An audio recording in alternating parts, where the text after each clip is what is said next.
Telugu Titans Jaipur pink Panthers మీద win అవ్వాలంటే ఎలాంటి గేమ్ ప్లానింగ్ అండ్ స్ట్రాటజీస్తో వస్తే విన్ అవుతారో ఈ వీడియోలో చూద్దాం రండి. ఫస్ట్ మిస్టేక్స్ గురించి మాట్లాడుకుందాం.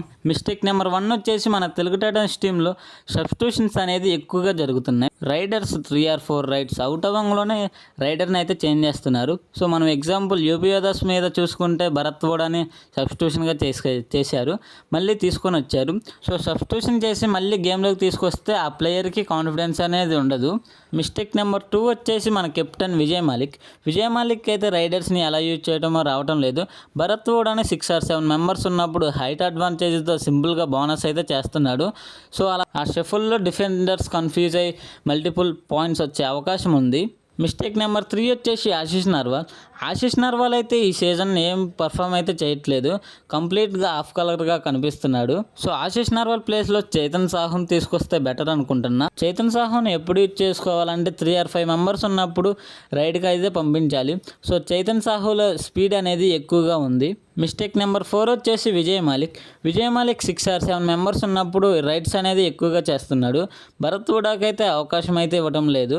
సో భరత్ వోడా 5 మెంబర్స్ ఉన్నప్పుడు పంపిస్తే అవుట్ అయిపోతున్నాడు. సో అక్కడ స్ట్రాటజీ అనేది చేంజ్ చేసుకోవాలి.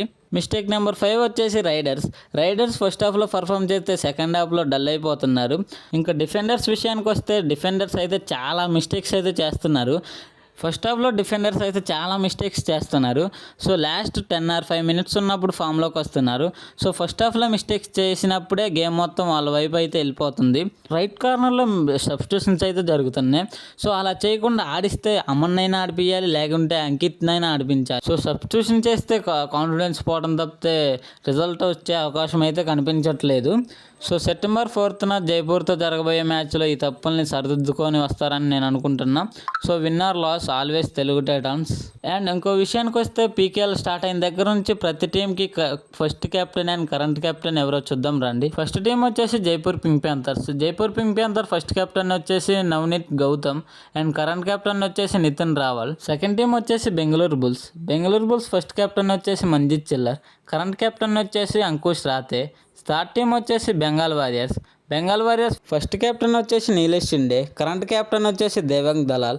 ఫోర్త్ టీం వచ్చేసి పునేరి పల్టన్ ఫస్ట్ కెప్టెన్ వచ్చేసి వజీర్ సింగ్, కరెంట్ కెప్టెన్ వచ్చేసి అస్లం ఇనామ్దార్. ఫిఫ్త్ టీం వచ్చేసి తెలుగు టైటన్స్ ఫస్ట్ కెప్టెన్ వచ్చేసి రాజా గురు, కరెంట్ కెప్టెన్ వచ్చేసి విజయ్ మాలిక్. సిక్స్త్ టీం వచ్చేసి ఈమంబ ఫస్ట్ కెప్టెన్ వచ్చేసి అనూప్ కుమార్, కరెంట్ కెప్టెన్ వచ్చేసి సునీల్ కుమార్.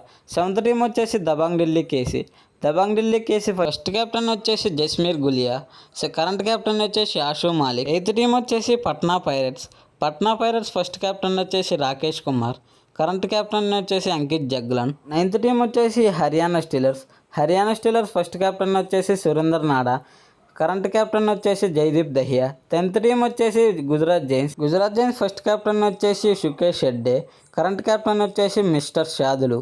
11th టీం వచ్చేసి యూపీ యోధాస్ ఫస్ట్ కెప్టెన్ వచ్చేసి నితిన్ తోమార్, కరెంట్ కెప్టెన్ వచ్చేసి సుమిత్ సాగ్వాన్.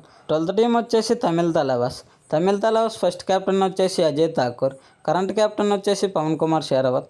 సో ఈ వీడియోలో మీ ఫేవరెట్ కెప్టెన్స్ ఎవరో కామెంట్ చేయండి. అండ్ తెలుగు టైటన్స్ టీం మీద మీ ఒపీనియన్ ఏంటో కామెంట్ చేయండి.